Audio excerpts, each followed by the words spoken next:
പ്രിയപ്പെട്ടവരെ, അസ്സലാമു അലൈക്കും വറഹ്മത്തുള്ളാഹി വബറകാതുഹു. ഞാൻ നാസർ കാരക്കാട്. സമകാലിക സംവാദത്തിലേക്ക് എല്ലാവർക്കും വളരെ സ്നേഹത്തോടെ സ്വാഗതം. സൂര്യനെ ഗ്രഹണം ബാധിച്ചാൽ ആരാണതിന് കാരണക്കാരൻ?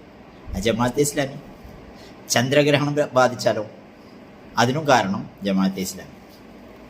മഴ പെയ്താലും ചൂട് കൂടിയാലും എല്ലാറ്റിനും കാരണം ജമാഅത്തെ ഇസ്ലാമി എന്ന ഒരു പൊതുധാരണയിലേക്ക് എത്തുകയാണ് നമ്മുടെ കമ്മ്യൂണിസ്റ്റ് സുഹൃത്തുക്കൾ. അതിൻ്റെ അവസാനത്തെ എപ്പിസോഡാണ് ഇപ്പോൾ പഹൽഗാമിൽ നടന്ന ആക്രമണത്തിൻ്റെയും പിന്നിൽ ജമാഅത്തെ ഇസ്ലാമിയാണ് എന്ന് പറയുന്നവരുടെ ചേതോവികാരം. പി.കെ. പ്രേംനാഥ് എന്ന് പറയുന്ന ഒരു കമ്മ്യൂണിസ്റ്റ് പ്രഭാഷകൻ തിരൂര് തൃപ്പങ്ങോട് നടത്തിയ ഒരു പ്രഭാഷണം ഇപ്പോൾ സോഷ്യൽ മീഡിയയിൽ വളരെ വൈറലാണ്.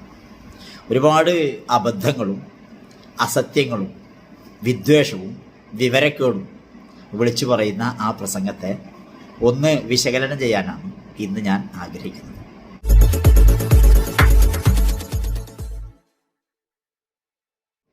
അദ്ദേഹത്തിൻ്റെ പ്രഭാഷണം ഘണ്ണശയായി കേട്ട് അതിന് നമുക്കുള്ള മറുപടികൾ പറയാം. ആദ്യം ഒരു കാര്യം പറയാം. ഇതിനൊന്നും മറുപടി പറയേണ്ട എന്ന അഭിപ്രായമുള്ള ആളുകളുണ്ടാവും. പക്ഷേ ചിലത് പറഞ്ഞിട്ടില്ലെങ്കിൽ അനിൽ മുഹമ്മദ് പറയുന്ന പോലെ അവർ പറയുന്നത് ശരിയാണ് എന്ന ആളുകൾ വിചാരിക്കാൻ കാരണമാകും. അതുകൊണ്ട് ചിലത് വിശദമായി തന്നെ പറയേണ്ടി വരും. അപ്പോൾ ഇത് കുറച്ച് ലോങ്ങുള്ള വീഡിയോ ആയിരിക്കും. എല്ലാവരും മുഴുവൻ കാണണമെന്നും അസ്ക്യത പ്രകടിപ്പിക്കരുത് എന്നും അഭ്യർത്ഥിക്കുകയാണ്. കാശ്മീരിൽ വെടിവെച്ചവൻ മതതീവ്രവാദിയാണ്, മതവിശ്വാസിയല്ല. അതുകൊണ്ടല്ലേ കൊല്ലപ്പെട്ട മനുഷ്യന്റെ അടുത്തേക്ക് രണ്ട് മുസ്ലിം ചെറുപ്പക്കാർ ഓടി വരുമ്പോ അവർ ഉച്ചത്തിൽ ഉച്ചരിച്ചത് ബിസ്മില്ലാഹ് ബിസ്മില്ലാഹ് എന്നാണ്. ഇങ്കുലാബ് ഇങ്കുലാബ് എന്ന് വിളിക്കണം എന്നുള്ള പൂതി കൊണ്ടല്ല. എന്താ ചെറുപ്പക്കാര് ഈ മനുഷ്യനെ രക്ഷിക്കാൻ ഓടിയെടുക്കുമ്പോ ഉച്ചത്തിൽ ഉച്ചരിച്ചത് ബിസ്മില്ലാഹ് ബിസ്മില്ലാഹ് എന്നാണ്. എന്തുകൊണ്ട് അവർക്ക് അങ്ങനെ കഴിഞ്ഞത്? വെടിവെച്ചവന്റെ മതം ഭീകരതയുടെ മതമാണ്. അത് മതവുമായി ബന്ധമില്ല. വെടിയേറ്റ് നിലത്തു വീഴുന്നവനെ താങ്ങിയെടുക്കാൻ ബിസ്മില്ലാഹ് എന്ന് പറഞ്ഞു വന്നവന്റെ മതം വിശ്വാസത്തിന്റെ മതമാണ്, മറ്റേത് കുടിലതയുടെ മതമാണ്. അതാ പ്രശ്നം. ഈ പറഞ്ഞ കാര്യം 100% ശരിയാണ്.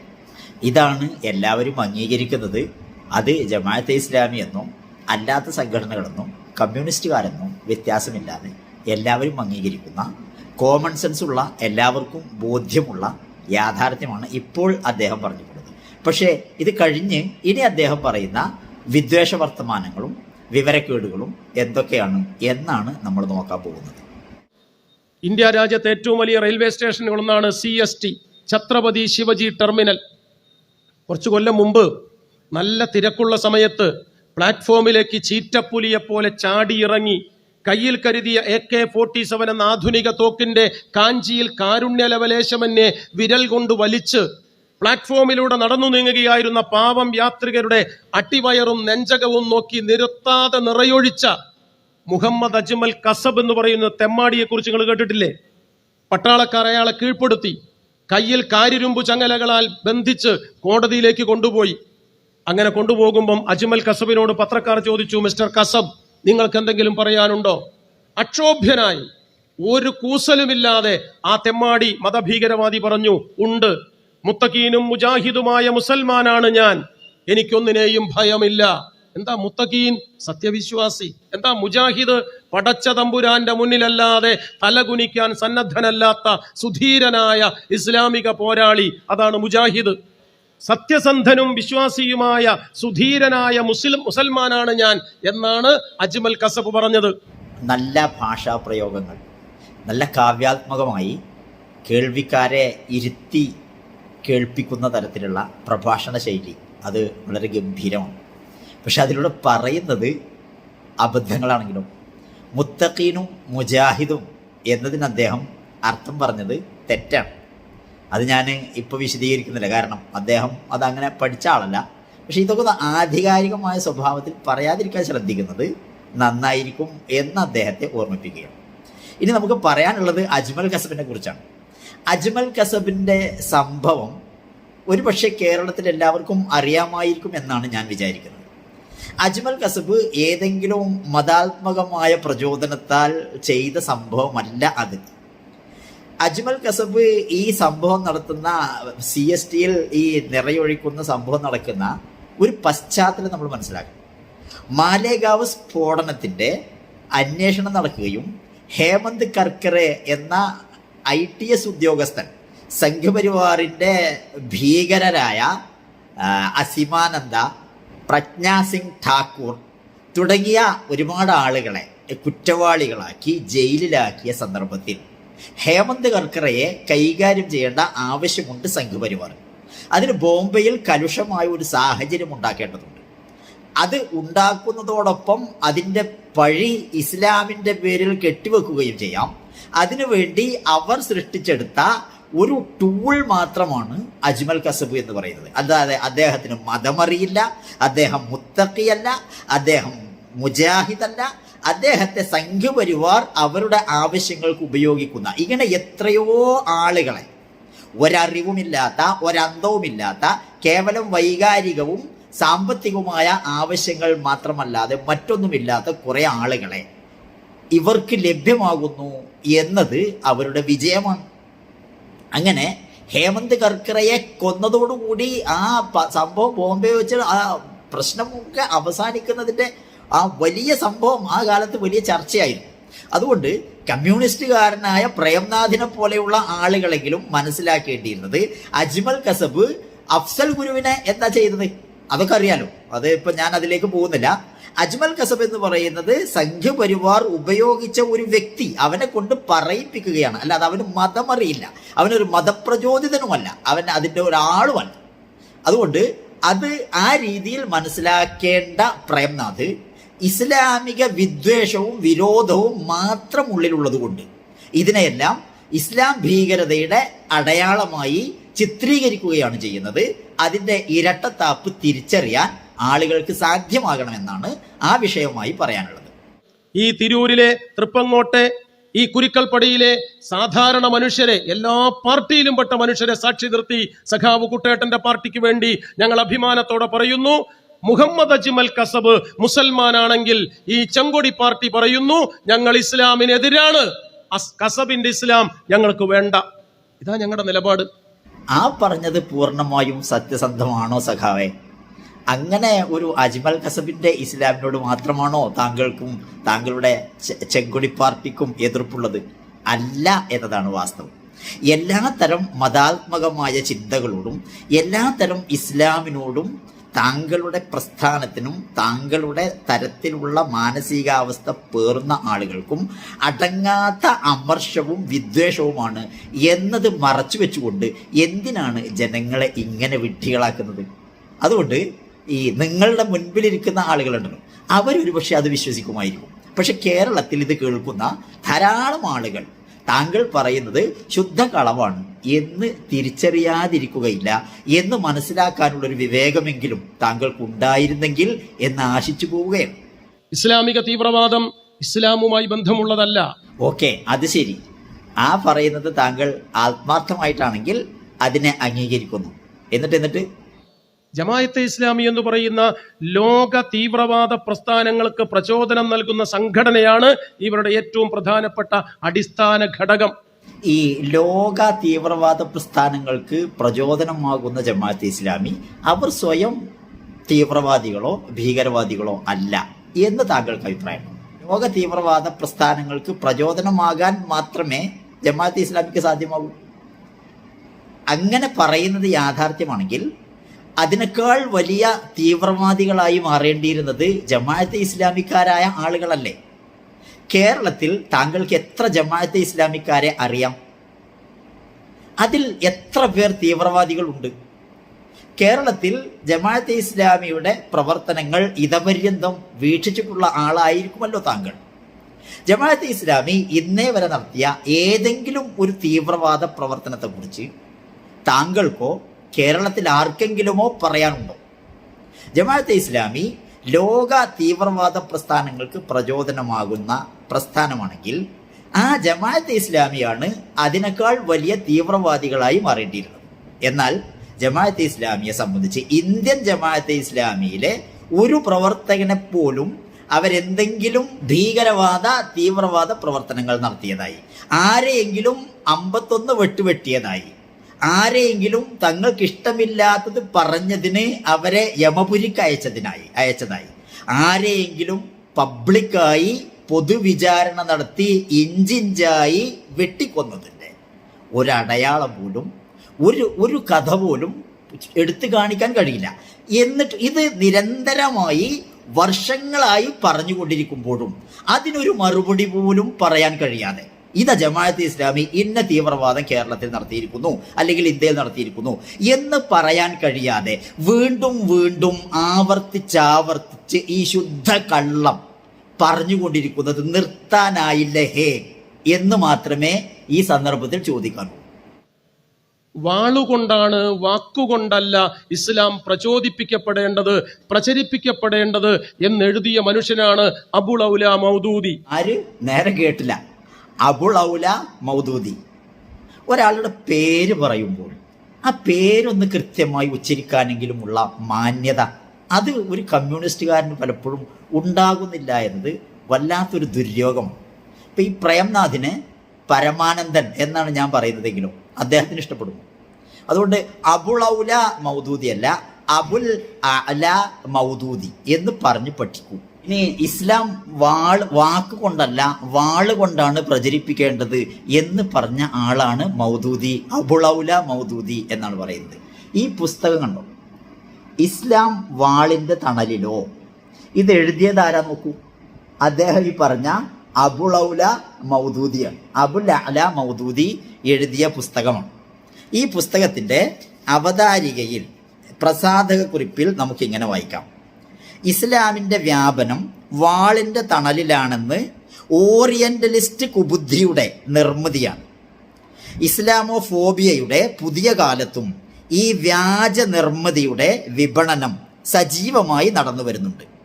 2006 പോപ്പ് ബെനഡിക്റ്റ് 16 ഇത്തരമൊരു പരാമർശം നടത്തിയത് വിവാദമായിരുന്നു. ഇതിൻ്റെ ചരിത്ര വിരുദ്ധതയെ പ്രമാണബദ്ധമായി തുറന്നുകാട്ടുന്ന ലഘു കൃതിയാണ് ഇത്.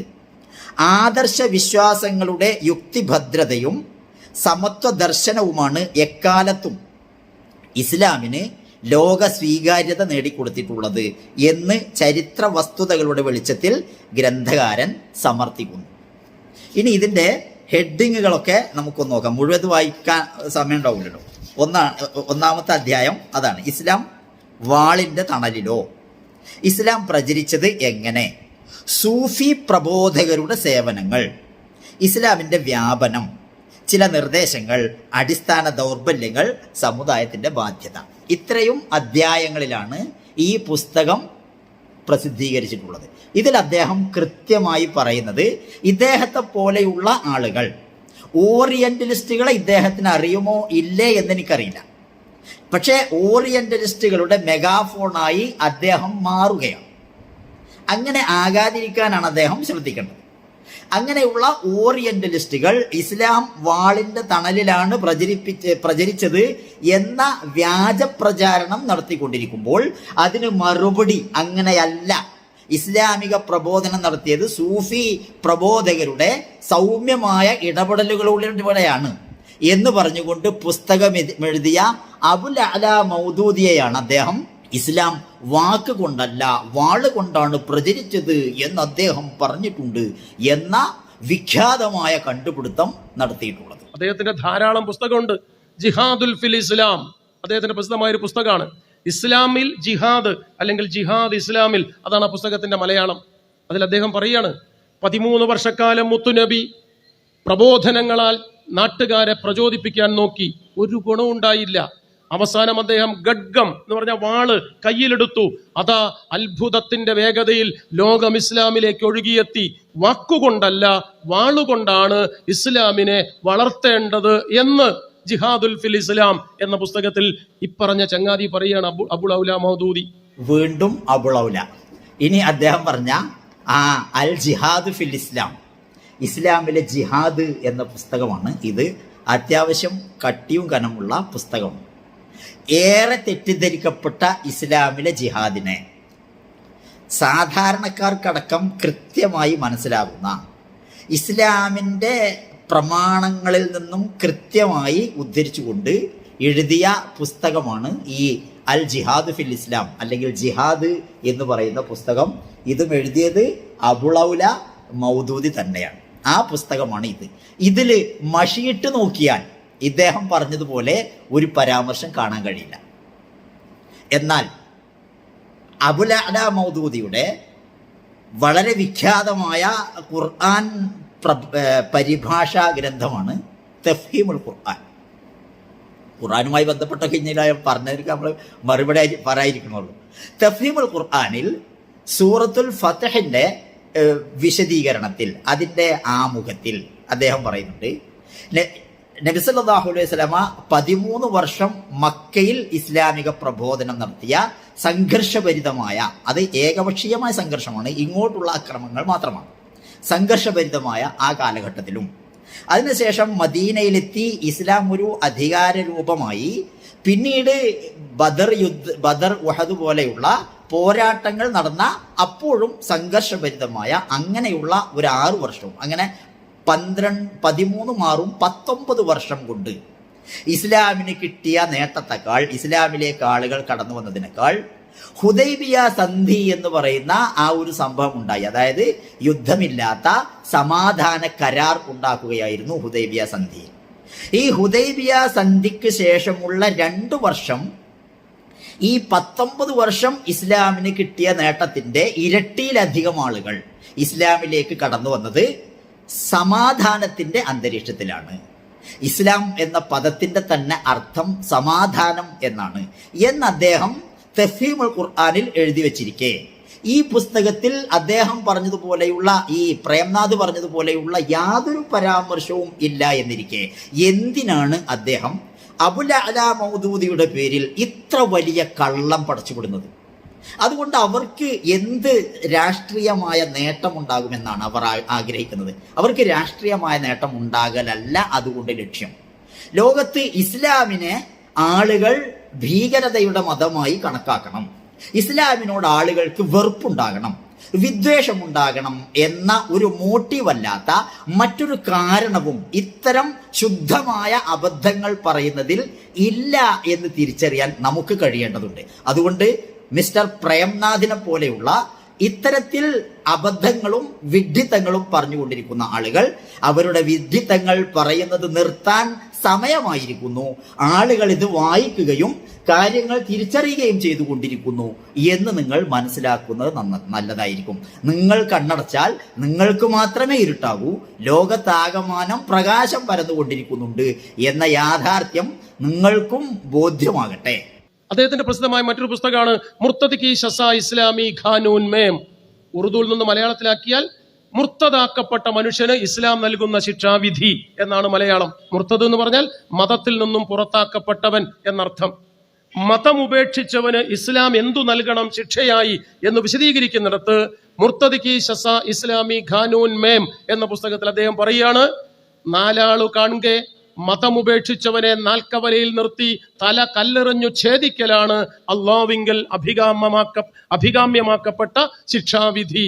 നോക്കണങ്ങള്, ഇസ്ലാം അങ്ങനെ പറഞ്ഞിട്ടില്ല കേട്ടോ. എന്നാൽ രിദ്ദത്തിനുള്ള ഇസ്ലാമിന്റെ യഥാർത്ഥത്തിലുള്ള വിധി എന്താണ്? പ്രേംനാഥിന് പറയാൻ പറ്റൂ? പ്രേംനാഥ് പറയണമെന്നില്ല. നിങ്ങളുടെ വലിയ അറിയപ്പെട്ട മതപണ്ഡിതനാണല്ലോ മുക്കം ഉമർ ഫൈസി, അദ്ദേഹത്തോട് ചോദിക്കൂ, രിദ്ദത്തിന്, അതായത് മുർത്തദ്ദായവരെ എന്ത് ചെയ്യണമെന്നാണ് ഇസ്ലാമിൻ്റെ കൽപ്പന? ഇനി അല്ലെങ്കിൽ നിങ്ങളുടെ വലിയ ഒരു അടിമ സുൽത്താനാണല്ലോ കെ.ടി. ജലീൽ, കെ.ടി. ജലീലിനോട് ചോദിക്കൂ, ഇസ്ലാമിൻ്റെ അടിസ്ഥാനപരമായ നിയമം മുർത്തദ്ദുകളോട് എന്ത് ചെയ്യണമെന്നാണ്.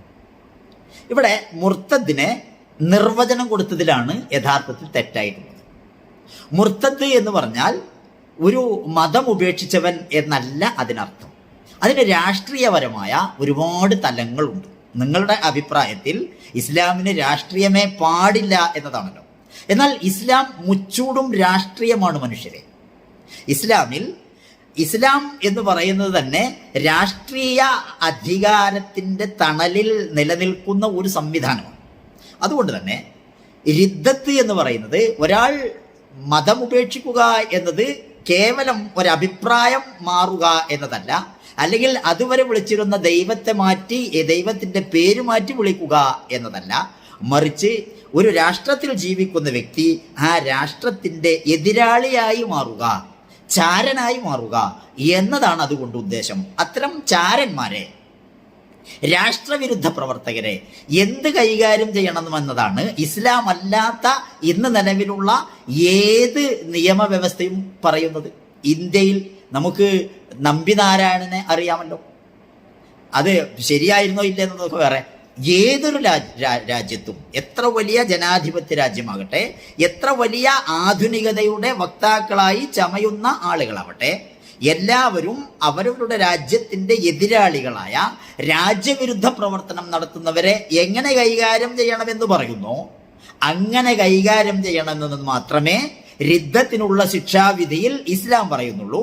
അത് മൗദൂദി സാഹിബിന്റെ കണ്ടുപിടുത്തമല്ല. ലോകത്ത് മുഹമ്മദ് മുസ്തഫ സല്ലല്ലാഹു അലൈഹി വസല്ലമയുടെ കാലം മുതൽ ഇന്നേ വരെയുള്ള എല്ലാ ഇസ്ലാമിക പണ്ഡിതന്മാരും ഏകോപിച്ച അഭിപ്രായം പറഞ്ഞിട്ടുള്ള കാര്യം തന്നെയാണത്. അതിനെക്കുറിച്ച് അരക്കഴഞ്ച് വിവരമില്ലാതെ ഈ ആളുകളെയൊക്കെ ഇങ്ങനെ മുന്നിൽ നിർത്തി എന്തിനാണ് ഇത്രമാത്രം സ്വയം പരിഹാസ്യനായി തീരുന്നത്? ഇസ്ലാം എവിടെയാണ് മതരാഷ്ട്രത്തെക്കുറിച്ച് പറഞ്ഞത്? എവിടെ ഓർമ്മയുണ്ടോ നിങ്ങൾക്ക്? ലോകത്തിലെ ഇസ്ലാമിക മതപണ്ഡിതന്മാരോട് സത്യസന്ധമായി സംവദിച്ചാൽ അറിയാം, ഇസ്ലാം മതരാഷ്ട്രത്തെക്കുറിച്ച് സംസാരിച്ചിട്ടേയില്ല. ബഹുരസമാണ് ഈ ചോദ്യം. ഇസ്ലാം എവിടെയാണ് മതരാഷ്ട്രത്തെക്കുറിച്ച് സംസാരിച്ചിട്ടുള്ളത്? സഹോദര, ജമാഅത്തെ ഇസ്ലാമി എവിടെയാണ് മതരാഷ്ട്രത്തെക്കുറിച്ച് സംസാരിച്ചിട്ടുള്ളത്?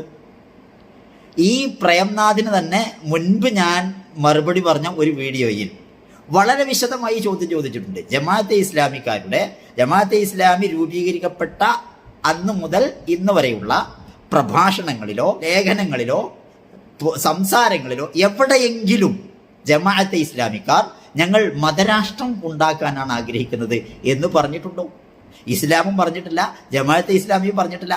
നിങ്ങൾ ഇല്ലാത്ത ആരോപണം ഞങ്ങളുടെ മേൽ വെച്ച് കെട്ടി എന്നിട്ട് ഞങ്ങൾ അങ്ങനെ പറയുന്നു എന്ന് പറഞ്ഞുകൊണ്ട് ജമാഅത്തെ ഇസ്ലാമിയെ ആക്ഷേപിക്കുക എന്നതല്ലാതെ ജമാഅത്തെ ഇസ്ലാമിയുടെ ഒരു ആധികാരിക രേഖയിലും നിങ്ങൾക്ക് മതരാഷ്ട്രവാദം എടുത്തു കാണിക്കാൻ കഴിയില്ല. അതുകൊണ്ട് ഇനി മുതൽ ഇസ്ലാം എവിടെയാണ് മതരാഷ്ട്രം പറയുന്നത് എന്ന് ചോദിക്കുന്ന അതേ വീര്യത്തോടുകൂടി ജമാഅത്തെ ഇസ്ലാമി എവിടെയാണ് മതരാഷ്ട്രം പറയുന്നത് എന്ന് വിശദീകരിക്കാനുള്ള ബാധ്യത താങ്കൾക്കുണ്ട്, താങ്കളെ പോലെയുള്ള ആളുകൾക്കുണ്ട്. അതല്ലെങ്കിൽ ജമാഅത്തെ ഇസ്ലാമിയുടെ പേരിലുള്ള ഈ മതരാഷ്ട്രവാദ ആരോപണം നിർത്താനുള്ള സത്യസന്ധത കാണിക്കണം എന്നതാണ് അതുമായി ബന്ധപ്പെട്ട് പറയാനുള്ളത്. ഇസ്ലാമിൽ എവിടെയാണ് അധികാരത്തിലേക്ക് ആളെ കയറ്റാൻ വ്യവസ്ഥ? ഇസ്ലാമിൽ എവിടെയാണ് അധികാരത്തിൽ നിന്നും ആളെ ഇറക്കാൻ വ്യവസ്ഥ? ഒന്നാമത്തെ ഖലീഫ അബൂബക്കർ സിദ്ദീഖിന് അധികാരത്തിലേറ്റിയത് ഖുർആൻ ഓതിയിട്ട അല്ല. അന്ത്യപ്രവാചകനായ തിരുനബി ദീർഘകാലം രോഗശൈലിയിൽ കിടന്നുപോയപ്പോ അദ്ദേഹത്തിന്റെ അഭാവത്തിൽ ആയിരക്കണക്കിന് മതവിശ്വാസികൾക്ക് ഇമാം നിന്നു, നിസ്കാര നേതൃത്വം വഹിച്ചു എന്നത് കണക്കിലെടുത്താണ് അന്ത്യപ്രവാചകനായ മുത്തുനബിയുടെ നിർദ്ദേശമനുസരിച്ച് അബൂബക്കർ സിദ്ദീഖിന് ഒന്നാമത്തെ ഖലീഫയാക്കിയത്. ഖുർആൻ ഓതിയിട്ടല്ല. രണ്ടാമത്തെ ഖലീഫ ഉമർ ഖത്താബാണ്. ഉമർ ഖത്താബിനെ അധികാരത്തിൽ അവരോധിച്ചത് ഖുർആനിക വചനങ്ങളെ ആസ്പദിച്ചല്ല, കരപ്രമാണിമാരുമായി ചർച്ച നടത്തി ഒരു ഏകോപനത്തിലെത്തിയിട്ട. അധികാരത്തിൽ ആളെ കയറ്റാൻ ഇസ്ലാമിൽ വ്യവസ്ഥയില്ല. ഇനി അധികാരത്തിലേറിയവനെ അധികാരത്തിൽ നിന്നും ഇറക്കാൻ ഇസ്ലാമിൽ വ്യവസ്ഥയുണ്ടോ? ഇല്ല. പരിശുദ്ധ ഖുർആൻ ഞങ്ങളൊക്കെ കുറേ തവണ വായിച്ചു നോക്കിയതാ. ഞാനൊരു കമ്മ്യൂണിസ്റ്റ് പാർട്ടി പ്രവർത്തകൻ എന്ന നിലയിൽ പരിമിതമായെങ്കിലും പരിശുദ്ധ ഖുർആനെ പരിചയപ്പെട്ടിട്ടുണ്ട്. ഖുർആൻ വായിച്ചവർക്കറിയാം, ഏറ്റവും വലിയ സൂറത്ത്, വലിയ അധ്യായം അൽ ബഖറ, 286 ആയത്ത്. പരിശുദ്ധ ഖുർആനിൽ ഏറ്റവും ചെറിയ സൂറത്ത്, ഏറ്റവും ചെറിയ അധ്യായം അൽ കൗസർ, 3 ആയത്തേ ഉള്ളൂ. അൽ കൗസറിലോ അൽ ബഖറയിലോ പറയുന്നുണ്ടോ അധികാരത്തിലേക്ക് ആളെ കയറ്റാൻ? അരക്കഷ്ണം ആയത്തില്ലട്ടോ. അധികാരത്തിൽ നിന്ന് ആളെ ഇറക്കാൻ അരക്കഷ്ണം ആയത്തുണ്ടോ പരിശുദ്ധ ഖുർആനിൽ? ഇല്ല. നമ്മൾ പറയാറുണ്ടല്ലോ, പണ്ഡിതനാണെന്ന് തോന്നുന്നു. അത് ഇപ്പൊ ഇദ്ദേഹത്തെ കുറിച്ചാണ് പറയേണ്ടത്. അദ്ദേഹം പരിമിതമായെങ്കിലും പരിശുദ്ധ ഖുർആൻ വായിച്ചിട്ടുണ്ട് എന്നാണ് പറയുന്നത്. ഏറ്റവും വലിയ സൂറത്തുൽ ബഖറയാണ്, അതിൽ 286 ആയത്തുണ്ട്. ഏറ്റവും ചെറിയ സൂറത്ത് കൗസറാണ്, അതിൽ 3 ആയത്തേ ഉള്ളൂ. ഖുർആൻ മുഴുവൻ അദ്ദേഹം പഠിച്ച് മനസ്സിലാക്കി കഴിഞ്ഞു. എന്നിട്ട് ഖുർആനിൽ ആളുകളെ അധികാരത്തിൽ കയറ്റുന്നതിനെ കുറിച്ചോ അധികാരത്തിൽ നിറക്കുന്നതിനെ കുറിച്ചോ അരക്കഷ്ണം ആയത്തില്ല കേട്ടോ. എന്തൊരു വർത്തമാനമാണ്! അദ്ദേഹത്തെ പോലെയുള്ള ആളുകളുടെ അറിവിലേക്ക് വേണ്ടി പറയാം. പരിശുദ്ധ ഖുർആനിൽ 6236 ആയത്തുകളാണ് ആകെ ഉള്ളത്. അതിൽ ഏതാണ്ടൊരു 1000-ഓളം ആയത്തുകളെങ്കിലും രാഷ്ട്രീയവുമായി ബന്ധപ്പെട്ട കാര്യങ്ങൾ മാത്രം പറയുന്നതാണ്. അത് അദ്ദേഹത്തിൻ്റെ ശ്രദ്ധയിൽപ്പെടാത്തതിൻ്റെ കാരണം എന്താണ് എന്ന് അദ്ദേഹം തന്നെ ഒന്ന് മനസ്സിലാക്കിയാൽ മതി, അല്ലെങ്കിൽ കേൾക്കുന്ന ആളുകൾ മനസ്സിലാക്കിയാൽ മതി. ഈ പറഞ്ഞ അതും മുഴുവൻ ഇവിടെ പറയാൻ കഴിയില്ലല്ലോ. 1-2 വേണമെങ്കിൽ ഞാൻ പറയാം, 1, 2, 3 വേണമെങ്കിൽ പറയാം. ഒന്ന്, അദ്ദേഹം പറഞ്ഞ സൂറത്തുൽ ബഖറയിലെ ഒരായത്താണ്, യാ അയ്യുഹല്ലദീന ആമനു കുത്തിബ അലൈക്കുമുൽ ഖിസാസ്. അല്ലയോ സത്യവിശ്വാസികളെ, നിങ്ങൾക്ക് പ്രതിക്രിയ നിർബന്ധമാക്കിയിരുന്നു. കുത്തിബ അലൈക്കും എന്നുണ്ടോ, നിർബന്ധമാക്കിയിരിക്കുന്നു എന്നാണ്. പ്രതിക്രിയ എന്ന് പറഞ്ഞാൽ എന്താണെന്ന് അദ്ദേഹത്തിന് അറിയണം. കൊന്നവനെ തിരിച്ചു കൊല്ലുക, എന്തെങ്കിലും അക്രമം ഇങ്ങോട്ട് കാണിച്ചവർക്ക് അതിനെ തിരിച്ചങ്ങോട്ട് ചെയ്യുക. ഇത് ഏതെങ്കിലും ഒരു വ്യക്തികൾ പരസ്പരം ചെയ്യേണ്ടതല്ല, കുടുംബങ്ങൾ പരസ്പരം ചെയ്യേണ്ടതല്ല, ഗ്രൂപ്പുകൾ, ജമാഅത്തെ ഇസ്ലാമിക്കാർ അല്ലെങ്കിൽ SDPIക്കാർ അല്ലെങ്കിൽ മുജാഹിദീങ്ങൾ, അങ്ങനെ ഗ്രൂപ്പുകളായി പരസ്പരം ചെയ്യേണ്ടതല്ല. ഇത് അധികാരവർഗം ചെയ്യേണ്ടതാണ്. ഇത് ഇസ്ലാമിക അധികാരമുള്ള സന്ദർഭത്തിൽ കുത്തിബ അലൈക്കും എന്ന് പറഞ്ഞിട്ടാണ് പറയുന്നത്, അപ്പം ചെയ്യേണ്ടതാണ്. അപ്പം അത് അധികാരത്തിന് വേണ്ടിയുള്ള പറച്ചിലാണ്. റസൂൽ സല്ലല്ലാഹു അലൈഹി വസല്ലമ മക്കയിൽ നിന്ന് മദീനയിലേക്ക് ഹിജറ പോകുന്നുണ്ട്. ഹിജറയെക്കുറിച്ചൊക്കെ വളരെ തെറ്റായ സങ്കല്പമാണ് നിലനിൽക്കുന്നത്. ഹിജറ എന്ന് പറയുന്നത് 100% റസൂൽ സല്ലല്ലാഹു അലൈഹി വസല്ലമയുടെ രാഷ്ട്രീയമായ ഒരു നീക്കമായിരുന്നു എന്ന് നമുക്ക് പഠിച്ചാൽ മനസ്സിലാക്കാൻ കഴിയും. അതിലാരെങ്കിലും സംവാദം നടത്തണമെന്ന് ആഗ്രഹിക്കുന്നുണ്ടെങ്കിൽ അവരുമായി സംവാദം നടത്താൻ ഞാൻ തയ്യാറാണ്, അതവിടെ നിൽക്കട്ടെ. അപ്പോൾ ആ ഹിജ്റ തുടങ്ങുന്നതിൻ്റെ മുൻപ് ഖുർആനിലെ 17-ാം അധ്യായമായ സൂറത്ത് ബനു ഇസ്രായേലിൽ ഒരു പ്രാർത്ഥന പഠിപ്പിക്കുന്നുണ്ട്. വഖുൽ റബ്ബി അദ്ഖിൽനി മുദ്ഖല സിദ്ഖിൻ വ അഖ്രിജ്നി മുഖ്റജ സിദ്ഖിൻ വജഅൽ ലി മിൻ ലദുൻക സുൽത്താനൻ നസീറ. അല്ലാഹുവേ, നീ എന്നെ എവിടെ നിന്ന് പുറപ്പെടുവിപ്പിക്കുമ്പോഴും സത്യത്തോടൊപ്പം പുറപ്പെടുവിപ്പിക്കണമേ. നീ എന്നെ എവിടെ പ്രവേശിപ്പിക്കുമ്പോഴും സത്യത്തോടൊപ്പം പ്രവേശിപ്പിക്കണമേ. വജഅൽ ലി മിൻ ലദുൻക സുൽത്താനൻ, നിന്നിൽ നിന്നുള്ള ഒരു അധികാരം എനിക്ക് നൽകണമേ. നസീറ, നിന്റെ സഹായവും. ഈ അധികാരം രാഷ്ട്രീയാധികാരമാണ് എന്ന് തന്നെയാണ് മിക്കവാറും എല്ലാ മുഫസ്സിറുകളും പറഞ്ഞിട്ടുള്ളത്, പ്രേംനാഥ് എന്ന മുഫസ്സിർ ഒഴികെ. ഇനി സൂറത്ത് നൂർ എന്ന് പറയുന്ന 24-ാം അധ്യായമുണ്ട്. അതിലെ 55-ാമത്തെ ആയത്ത് നമുക്ക് ഇങ്ങനെ വായിക്കാം. വഅദല്ലാഹു അല്ലദീന ആമനൂ മിൻകും വഅമിലു സ്വാലിഹാത്തി ലിയസ്തഖലിഫന്നഹും ഫിൽ അർളി കമസ്തഖലഫല്ലദീന മിൻ ഖബ്ലിഹിം വലയുമക്കിനന്ന ലഹും ദീനഹുമുല്ലദി ഇർതദാ ലഹും വലയുബദ്ദിലന്നഹും മിൻ ബഅദി ഖൗഫിഹിം അംന. അധികം ഞാൻ പറയുന്നില്ല. വഅദല്ലാഹു, അല്ലാഹു വാഗ്ദാനം ചെയ്തിരിക്കുന്നു നിങ്ങളുടെ സത്യവിശ്വാസികൾക്ക്, സത്യവിശ്വാസം സ്വീകരിക്കുകയും സൽക്കർമ്മങ്ങൾ ചെയ്യുകയും ചെയ്ത ആളുകൾക്ക് ഭൂമിയിൽ അധികാരം നൽകാമെന്ന് വാഗ്ദാനം ചെയ്തിരിക്കുന്നു. കമസ്തഖലഫല്ലദീന മിൻ ഖബ്ലിഹിം, നിങ്ങൾക്ക് മുൻപുള്ളവർക്ക് അധികാരം നൽകിയിരുന്നത് പോലെ. വലയുമക്കിനന്ന ലഹും ദീനഹുമുല്ലദി ഇർതദാ ലഹും, അവൻ നിങ്ങൾക്ക് തൃപ്തിപ്പെട്ട് നൽകിയ അവന്റെ ഈ വ്യവസ്ഥ പൂർത്തീകരിക്കാമെന്നും അവൻ വാഗ്ദാനം ചെയ്തിരിക്കുന്നു. വലയുബദ്ദിലന്നഹും മിൻ ബഅദി ഖൗഫിഹിം അംന, നിങ്ങളിപ്പോൾ അരക്ഷിതമായി ഭയവിഹ്വലമായി കഴിഞ്ഞുകൊണ്ടിരിക്കുന്നുണ്ട്, അത് മാറ്റി നിങ്ങൾക്ക് സുരക്ഷിതത്വത്തിന്റെയും നിർഭയത്വത്തിന്റെയും അവസ്ഥ സംജാതമാക്കി തരാം എന്നും വാഗ്ദാനം ചെയ്തിരിക്കുന്നു. ഇത് ഖുർആനിൽ ഇതുപോലെ ധാരാളം നമുക്ക് പറയാൻ പറ്റും. റസൂൽ സല്ലല്ലാഹു അലൈഹി വസല്ലമ വല്ലാഹു ലമുത്തിമ്മന്ന ഹാദൽ അംർ, അള്ളാഹു ഈ ദൗത്യം പൂർത്തീകരിക്കുക തന്നെ ചെയ്യും, ഇസ്ലാം എന്ന ഈ സംവിധാനത്തെ അള്ളാഹു പൂർത്തീകരിക്കും എന്ന് പറഞ്ഞുകൊണ്ട് പറയുന്നതും ഒരു യാത്രക്കാരന്, ഒരു സഞ്ചാരിക്ക് ഹത്താ യസീറുർ റാകിബ മിന സൻആ ഇലൽ ഹദർമൗത്ത്, സൻആ മുതൽ ഹദർമൗത്ത് വരെ അള്ളാഹുവിനെ അല്ലാത്ത മറ്റൊന്നിനെയും ഭയപ്പെടാതെ, അല്ലെങ്കിൽ ആടിനെ പിടിക്കുന്ന ചെന്നായയെയും അള്ളാഹുവിനെയും അല്ലാതെ മറ്റൊന്നിനെയും ഭയപ്പെടാതെ സുരക്ഷിതമായി നിർഭയമായി സഞ്ചരിക്കാൻ കഴിയുന്ന ഒരു സാഹചര്യം വരും. അതാണ് ഇസ്ലാമിൻ്റെ പൂർത്തീകരണം എന്ന് പറയുന്നത്. നിങ്ങൾ ഈ പറയുന്ന ഭീകരവാദവും ആളുകളെ കൊല്ലലും അരക്ഷിതാവസ്ഥ ഉണ്ടാക്കലും ഇതൊന്നും അല്ല ഇസ്ലാം. ഇസ്ലാം എന്ന് പറയുന്നത് ശാന്തിയുടെയും സമാധാനത്തിൻ്റെയും ഒക്കെ മതമാണ്. അതിന് ഇസ്ലാം അധികാരത്തിൽ വരുമ്പോഴാണ് അത് ഉണ്ടാക്കുക. ഇന്ന് ലോകം അരക്ഷിതമായി അങ്ങേയറ്റത്തെ ഭയചകിതമായി ജീവിക്കുന്നതിൻ്റെ എല്ലാം കാരണം അനിസ്ലാമികമായ വ്യവസ്ഥകൾ, വ്യത്യസ്തമായ മോട്ടീവുകളാൽ, വ്യത്യസ്തമായ താല്പര്യങ്ങളാൽ അധികാരം നടത്തുന്ന ജനവിഭാഗം അവരവരുടെ അധികാര താല്പര്യങ്ങൾക്ക് വേണ്ടി ജനങ്ങളെ കഷ്ടപ്പെടുത്തി ചൂഷണം ചെയ്ത് ജനങ്ങളെ ബുദ്ധിമുട്ടിച്ചുകൊണ്ട് ജനങ്ങളെ സ്വസ്ഥമായി ജീവിക്കാൻ അനുവദിക്കാതിരിക്കുന്ന നിലവിലെ സാഹചര്യമാണ് കാരണം എന്ന് മനസ്സിലാക്കാൻ കഴിയും. ഈ സാഹചര്യം മാറി വരാൻ ഇസ്ലാമിനെ പോലെയുള്ള നിർമ്മലമായ, സുന്ദരമായ, മനുഷ്യത്വപരമായ, മാനവികമായ വ്യവസ്ഥ അധികാരത്തിൽ വരിക എന്നത് മാത്രമാണ് അതിന് പരിഹാരം എന്നതാണ് ഇസ്ലാമിൻ്റെ കാഴ്ചപ്പാട്.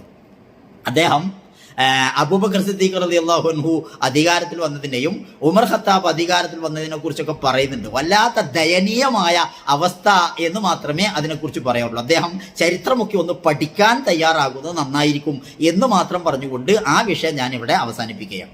മൂന്നാമത്തെയും നാലാമത്തെയും ഖലീഫ അലിയും ഉസ്മാനും രണ്ടുപേരും കൊല ചെയ്യപ്പെടുകയായിരുന്നു. ഒരാൾ കല്ലെറിഞ്ഞ് മറ്റൊരാൾ കഴുത്തുവെട്ടി. തർക്കിക്കാൻ ഞങ്ങളില്ലട്ടോ. ഒരാളെ കഴുത്ത് വെട്ടിയിട്ടും ഒരാളെ കല്ലെറിഞ്ഞിട്ടും അല്ല കൊന്നിട്ടുള്ളത്. എന്നിട്ട് തർക്കിക്കല്ല പറഞ്ഞാൽ മതിയോ? വിഡ്ഢിത്തരം വിളിച്ച് പറയാൻ എന്നിട്ട് തർക്കിക്കല്ല എന്ന് പറയാം. അപ്പൊ പിന്നെ അത് പറയാതിരിക്കണം. തർക്കിക്കല്ലെങ്കിൽ നമുക്കത് അറിയില്ല, പറയാതിരിക്കണം. അതല്ലെങ്കിൽ തർക്കിക്കേണ്ടി വരും. ആരെയാണ് കല്ലെറിഞ്ഞു കൊന്നത്? പറയൂ. തർക്കിക്കണ്ട. കല്ല് എറിഞ്ഞു കൊന്നത് ഇന്ന ആളെയാണ്. അതിൽ ഉസ്മാൻ റളിയല്ലാഹു അൻഹുവിനാണോ അതല്ല അലി റളിയല്ലാഹു അൻഹു? ആരെയും കല്ലെറിഞ്ഞു കൊന്നത്? എന്തെങ്കിലും കൊണ്ട് വിളിച്ചു പറയാന്ന? ആളുകളെ മുമ്പിലിരുത്തിയിട്ട് കേൾക്കുന്നവരൊന്നും കൊണ്ട് ഒന്നും ചോദിക്കൂല, അപ്പൊ എന്തും വേണമെങ്കിൽ വിളിച്ചു പറയാം. അങ്ങനെ എന്തൊരു തർക്കിക്കാനില്ല എന്ന് പറഞ്ഞാൽ രക്ഷപ്പെടാൻ പറ്റുമോ? അങ്ങനല്ല, തർക്കിക്കാനൊക്കെ ഉണ്ടാകേണ്ടി വരും. തർക്കിക്കണം. ആരെയാണ് കല്ലെറിഞ്ഞു കൊന്നത് എന്ന് വിശദീകരിക്കാൻ പ്രേംനാഥിന് ബാധ്യത ഉണ്ട്. പ്രപഞ്ചത്തെക്കുറിച്ച് സമഗ്രവും സർവതല സ്പർശിയുമായ ദർശനം മുന്നോട്ട് വെക്കുന്ന ഗ്രന്ഥമാണ് മുസ്ലിം മതവിശ്വാസികളെ സംബന്ധിച്ചിടത്തോളം പരിശുദ്ധ ഖുർആൻ. എങ്കിൽ എന്തേ അള്ളാഹുവിൽ നിന്നും അവതീർണമാക്കപ്പെട്ട കൽപ്പനകളിൽ ഒന്ന് അരക്കഷ്ണം അധികാര സംബന്ധമായി ഉണ്ടായില്ല എന്ന ചോദ്യത്തിന് ഒരു ഉത്തരമേ ഉള്ളൂ. ഇസ്ലാം, പരിശുദ്ധ ഖുർആൻ, നബിവചനങ്ങൾ നമ്മോട് കൽപ്പിക്കുന്നത് അധികാരത്തിന്റെ അന്തഃപുരങ്ങളിൽ സംസാരിച്ച് നേരം കളയാനല്ല, ആത്മീയതയുടെ ആകാശങ്ങളിൽ പരിലസിക്കാനാണ്, വിടർന്നു വികസിക്കാനാണ്. ഇതാണ് ഇസ്ലാമിന്റെ രാഷ്ട്രീയം. പക്ഷേ ജമാഅത്തെ ഇസ്ലാമിയുടെ തലവൻ അബൂൽ ഔല മൗദൂദി പറയുന്നത് ഇസ്ലാം അധികാരത്തിനു വേണ്ടിയാണ് എന്നാണ്. ഇപ്പൊ ശരിക്കും പൂച്ചു പുറത്തിയാടി. അവരുദ്ദേശിക്കുന്ന ഒരു ഇസ്ലാം മതമുണ്ട്, ആത്മീയതയുടെ പർണശാലകളിൽ മാത്രം ഒതുങ്ങി നിന്ന്, എന്നിട്ട് ഇവരെ പോലെയുള്ള ആളുകൾക്ക് എന്ത് നെറികേടും ചെയ്യാവുന്ന ഒരവസ്ഥ ലോകത്തുണ്ടാകണം. നന്മയിൽ അധിഷ്ഠിതമായി ചിന്തിക്കുന്ന ഒരാളും രാഷ്ട്രീയത്തിന്റെ നാലയലത്തേക്ക് വരാൻ പാടില്ല. എല്ലാവിധ അക്രമങ്ങളും അരുതായ്മകളും കാണിക്കുന്നവർക്ക് രാഷ്ട്രീയം നിർബാധം തീറെഴുതി കൊടുക്കണം എന്നതാണ് ഇവരുടെ ആവശ്യം. എന്നാൽ ഇസ്ലാം അങ്ങനെയല്ല പറയുന്നത്. ഇസ്ലാമിന്റെ അടിസ്ഥാനപരമായ നിയമങ്ങളെല്ലാം എടുത്ത് പരിശോധിച്ച് നോക്കിയാൽ, ഇപ്പൊ പരിശുദ്ധ ഖുർആനിലെ ആയത്തുകളെ കുറിച്ച് ആയത്തുണ്ടോന്നൊക്കെ ചോദിച്ചതിന് ഞാൻ പറയണ്ടായി. ഇനി ഹദീസുകളെടുത്ത് പരിശോധിച്ച് നോക്കുക. ഹദീസുകളെടുത്ത് പരിശോധിച്ച് നോക്കിയാലും നമുക്ക് കാണാൻ കഴിയും, അതിൽ ഈ പറഞ്ഞ ഇബാദാത്തുകൾ മാത്രമുള്ള നിയമങ്ങളല്ല പറയുന്നതുള്ളൂ. ജീവിതത്തിന്റെ സമഗ്രതല സ്പർശിയായ എല്ലാ വിഷയങ്ങളും അതിൽ കൈകാര്യം ചെയ്യുന്നതായി നമുക്ക് കണ്ടെത്താൻ പറ്റും. ഞാൻ നേരത്തെ അദ്ദേഹം തന്നെ പറഞ്ഞതുപോലെ വിസ്താര ഭയത്താൽ ഞാനിത് ചുരുക്കുകയാണ്, ഞാൻ അവസാനിപ്പിക്കാൻ പോവുകയാണ്. ഇനി ഫിഖ് ഗ്രന്ഥങ്ങളുണ്ടല്ലോ, ഇസ്ലാമിലെ കർമ്മശാസ്ത്ര നിയമങ്ങൾ, അതിൻ്റെ 4 വിഭാഗമായിട്ടാണ് അതിലെ നിയമങ്ങളെ നമുക്ക് കാണാൻ കഴിയുക. എല്ലാ ഫിഖ് ഗ്രന്ഥങ്ങളും ഹദീസിന്റെ അടിസ്ഥാനത്തിലാണ് ഫിഖ് ഗ്രന്ഥങ്ങൾ ക്രോഡീകരിക്കപ്പെട്ടിട്ടുള്ളത്. മിക്കവാറും എല്ലാ ഫിഖ് ഗ്രന്ഥങ്ങളും ഈ 4 രീതിയിലാണ് കാണാൻ കഴിയുക. ഒന്ന്, നേരത്തെ പറഞ്ഞ ഇബാദാത്തുകൾ, നമസ്കാരം, നോമ്പ് തുടങ്ങിയ കാര്യങ്ങൾ, ഇത് മാത്രം വിശദീകരിക്കുന്നതായിരിക്കണം ഇസ്ലാം എന്നതാണ് ഇയാളെപ്പോലെയുള്ള ആളുകളുടെ ആവശ്യം. എന്നാൽ അവിടെ പരിമിതമല്ല. രണ്ടാമത്തത് മുആമലാത്തുകളാണ്. മുആമലാത്തുകൾ എന്ന് പറഞ്ഞാൽ കച്ചവടം, കൊള്ള കൊടുക്ക, സാമൂഹികമായ ഇടപാടുകൾ, ഇതുമായി ബന്ധപ്പെട്ട ധാരാളം നിയമങ്ങളുണ്ട്.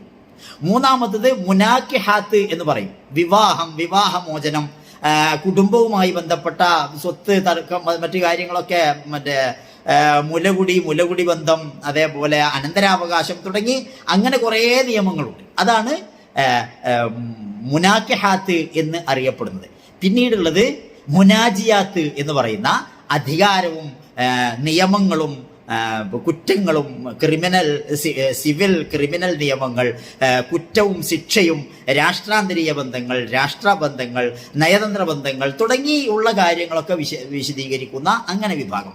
ഇങ്ങനെ 4 വിഭാഗമായിട്ടാണ് ഇസ്ലാം ഉള്ളത്. അദ്ദേഹം പറഞ്ഞതുപോലെ പർണശാലകളിൽ ആത്മീയതയുടെ ആകാശങ്ങളിൽ അഭിരമിക്കാൻ വേണ്ടിയല്ല പ്രവാചകനെ നിയോഗിച്ചിട്ടുള്ളത് എന്ന് നമുക്ക് കണ്ടെത്താൻ കഴിയും. പ്രവാചകൻ സല്ലല്ലാഹു അലൈഹി വസല്ലമ അദ്ദേഹത്തിന് പ്രവാചകത്വം കിട്ടുന്നതിന് മുമ്പ് അദ്ദേഹം പറഞ്ഞല്ലോ, ജിബ്രീൽ എന്ന മാലാഖ അദ്ദേഹത്തിന് സന്ദേശം എത്തിച്ചു കൊടുത്തൊക്കെ അദ്ദേഹം ഏകാന്ത തപസ്സിലിരിക്കുന്ന സന്ദർഭമായിരുന്നു. ഹിറാ ഗുഹയിൽ പോയി ഒറ്റയ്ക്കിരിക്കുമ്പോഴാണ് അദ്ദേഹത്തിന് ഇത് കിട്ടുന്നത്. പക്ഷെ പിന്നീട് അദ്ദേഹം ഈ സന്ദേശവുമായി രംഗത്ത് വന്നതിന് ശേഷം ഒരിക്കൽ പോലും ഹിറാ ഗുഹയിൽ പോയി ഇരുന്നിട്ടില്ല. അദ്ദേഹം ജനങ്ങൾക്കിടയിലായിരുന്നു ജീവിച്ചിരുന്നത്. ജനങ്ങളുടെ പ്രശ്നം, അദ്ദേഹത്തെക്കുറിച്ച്, പ്രവാചകന്മാരെ കുറിച്ച് ആളുകളുടെ, ഇദ്ദേഹത്തെ പോലെയുള്ള ആളുകളുടെ വിമർശനം തന്നെ എന്തായിരുന്നു? ഇതെന്ത് പ്രവാചകന്മാർ, അന്നം തിന്നുകയും അങ്ങാടിയിലൂടെ നടക്കുകയും ഒക്കെ ചെയ്യുന്ന,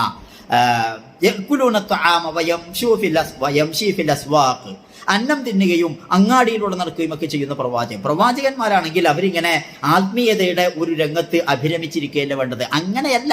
പ്രവാചകന്മാർ അങ്ങാടികളിൽ ഇടപെടുന്നു, പ്രവാചകന്മാർ സാമൂഹിക വിഷയങ്ങളിൽ ഇടപെടുന്നു, പ്രവാചകന്മാർ സാമ്പത്തിക വിഷയങ്ങളിൽ ഇടപെടുന്നു, പ്രവാചകന്മാർ രാഷ്ട്രീയ വിഷയങ്ങളിൽ ഇടപെടുന്നു. അങ്ങനെ ഇടപെട്ടുകൊണ്ട് എല്ലാ രംഗത്തെയും ശുദ്ധീകരിച്ചെടുക്കുക എന്ന പണിയാണ് പ്രവാചകന്മാർക്ക് നൽകിയിട്ടുള്ളത്.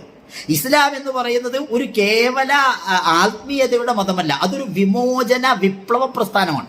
ഇതിന്റെ വിമോചന വശത്തെ പൂർണ്ണമായും ഊരിക്കളയുന്നു എന്നതാണ് ഇത്തരക്കാരായ ആളുകളുടെ വലിയ പ്രശ്നം. അങ്ങനെ ഒരു ഇസ്ലാമിനെ സൃഷ്ടിച്ചെടുക്കണമെന്നാണ് അവരാഗ്രഹിക്കുന്നത്. എന്നാൽ പ്രവാചകനെ നിയോഗിച്ചതിന്റെ ലക്ഷ്യമായി പരിശുദ്ധ ഖുർആൻ പറയുന്ന സൂറത്തുൽ അഅറാഫിലെ 157-ാമത്തെ ആയത്തിൽ നമുക്ക് പറയാൻ പറ്റും. വലിയ ആയത്താണ്, ഞാൻ അതൊന്നും മുഴുവൻ പറയുന്നില്ല.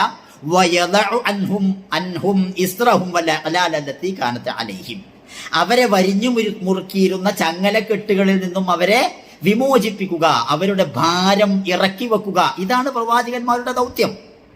ഒരു പാട്ടിൽ പറയുന്നുണ്ടല്ലോ, കാരക്കത്തോപ്പിൽ ഉദിച്ച വിശ്വമോചക വീണ്ടും ഒട്ടകപ്പൂറത്തു വന്നൻ ചുമടിറക്കൂ. ചുമടിറക്കുക എന്ന് പറഞ്ഞാൽ അവരാരോ ചുമട് ഏറ്റ് നടക്കുന്നു എന്നതല്ല. ഇവിടെ രാഷ്ട്രീയക്കാരുടെ അധികാരി വർഗത്തിന്റെ കെട്ടുമാറാപ്പുകൾ വലിയ